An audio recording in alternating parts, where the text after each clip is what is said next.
Gaper, welcome back to ARTV. My name is John, and it's time for a review of the 13th studio set by the funk rockers Red Hot Chili Peppers' Return of the Dream Canteen. This is their second double album of 2022, following the April release of Unlimited Love, a record that I thoroughly enjoyed. It's one of my favorites of the year for the simple fact that they didn't necessarily just go back to basics, but they did it enough, sprinkling in some new flavors and obviously some awesome guitar work from Frusciante, that made that album feel a little bit more user-friendly. And if that's the case for that one, that's the singles, then Return of the Dream Canteen is the deep cuts. And for the fans that can hang on beyond just the initial listen, I think this will prove to be a challenging, but also very rich and rewarding album. It's ironic that their former guitarist Josh Klinghoffer, who was unfortunately fired when the Chili Peppers brought back Frusciante, he recently gave an interview where he said he felt creatively stifled within the Chili Peppers because there was so little deviation from their trademark sound.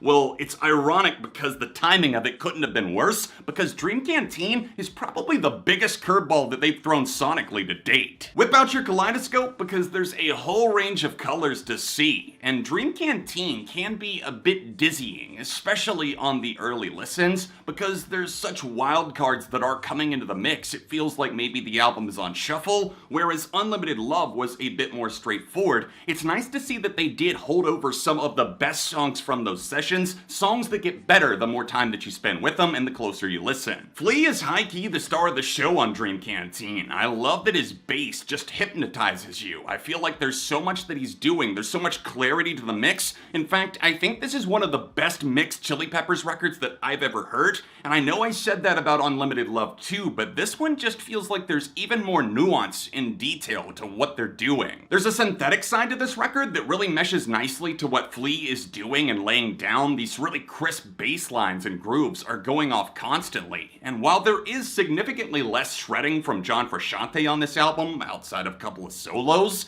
I feel like his work and what he does with the textures really shapes up these songs and gives way for other instruments like the trumpet or the synthesizer to have room. Frusciante comes through and absolutely crushes with some backing vocals and harmonies that remind me a lot of the By the Way era, and just the way that he's breathing life in. It's what I wanted to see more of on Unlimited Love. The biggest oddballs like Bastards of Light and the jazzy finale to Aquatic Mouth Dance on Unlimited Love served as a sneak preview to what this LP was gonna lay down. Dream Canteen feels like the experimental companion piece to 2006's Stadium Arcadium, which was already an expansive double album with a very long runtime, but I hear a lot of Frusciante's work in particular carving itself out from the same vein. One of the album's biggest hurdles that you're gonna have to overcome is Anthony Keidis as the frontman. In fact, I find a lot of his lyrics to be kinda tedious, and after some time, 34 songs in a single year, plus the bonus tracks, that makes 36, it's a lot of Anthony Keidis just thinking off the top of his head, and he starts to name check things, and there's lots of references to bands like The Clash, and obviously Eddie is written in tribute to Eddie Van Halen, and we got Poster Child from the last record that was initially going to be on Dream Canteen, but it got swapped out.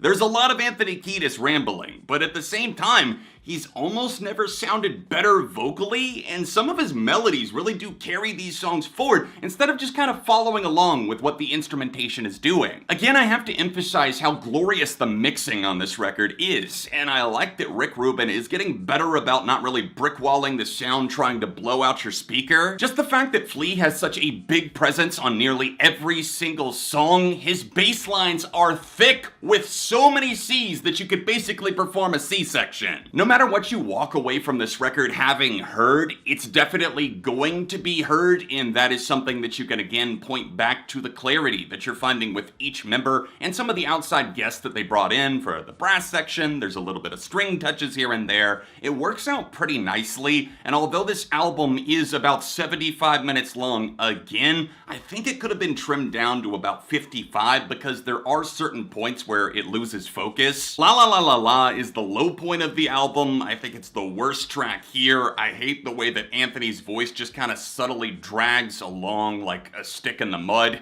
It's not much fun, and it's obviously not meant to be with the balladier style, but I just don't think that they pull it off very well at all. Handful is a track that I probably would have cut. I don't think it's bad, but I don't necessarily think there's enough there to merit its existence dragging out the album a little bit longer. It's got a cool solo, but there's ideas that I hear there that are played out better on other songs on the album. Big creative liberties were taken, and I appreciate their willingness to take the risk and go out on a limb, as evidenced by tracks like In the Snow that closes out the album. Afterlife is a little bit unconventional for the Chili Peppers, shaking things up in the middle of the track list and serving us a different type of banger. And also My Cigarette going off and being so repetitive to the point where I thought I didn't like it at first, but the longer I sit with it, the more it's in my head and taking over. Is it secretly genius? Or maybe not. Maybe Anthony Keidis just really likes his cigarette and wanted to make an entire song about it. And I do think that a couple of minutes could have been shaved off there. It doesn't need to be over 4 minutes long. It gets really monotonous with the my cigarette, my cigarette. Bag of Grins does a great job at making the room feel like it's closing in on you, like you're in a maze of mirrors. It's some sort of dark carnival, but they pull out a little bit of a brighter chorus, so there is a light at the end of the tunnel. Shoot Me a Smile really gets things sizzling, and I appreciate how enthusiastic and also retro the drummer is. It especially excels when it gets to its hook. Copperbelly breaks out some fantastic guitar work, especially at the end. It's just that there's elements of the song that kind of stagnate and don't necessarily push things forward for me, and it feels like a slight hiccup towards the end of the record that is redeemed immediately after by Carry Me Home. I'm also having trouble deciding how I feel about Bella, despite me getting some extra time with this album, which I'm glad I got this about a week early because I did need some additional listens to fully process, and even before recording this review, I gave it one more listen just to see how I felt about this song in particular,